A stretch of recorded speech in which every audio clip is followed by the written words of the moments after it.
It's Tom and Todd's Face Off on WRKO.com. It's another time for another face-off here on WRKO.com. Is it appropriate for the Wisconsin Democrats to be hiding out of state? Democratic senators have fled Wisconsin.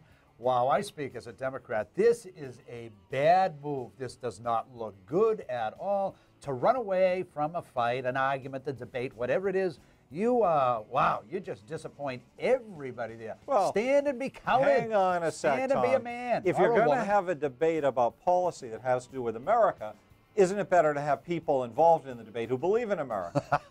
Think about Massachusetts and how nice it would be if all the Democrats just left the State House, abandoned, and then went down to Cuba where they could be with their brethren. I understand you find that intriguing, but let me remind you that the biggest supporter of unions was Ronald Reagan, the conservative Republican. He saw them as absolutely necessary to protect freedom and liberty. But when he had his chance, he fired.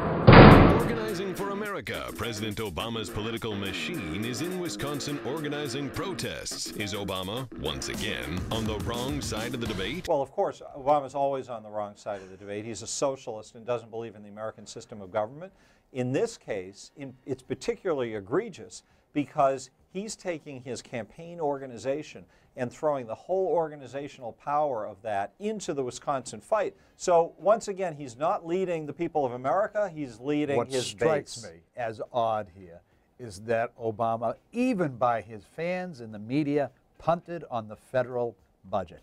MIA, missing in action, and yet his political organization shows up and starts flexing their biceps in Wisconsin. Everything's about power. Come on, Mr. President, put your political team behind a serious proposal down in Washington. All Americans will rally, but you got to leave. But we've got to come to terms with the obvious reality that's hard for us to grasp because it's so outrageous, that these people don't care about the best interests of the country. They care about their hold on power, and that's what Obama's doing right now. Libya's Muammar Gaddafi is the latest ruler to come under siege from the people in his country. What does this mean for the Middle East and U.S. relations in that region?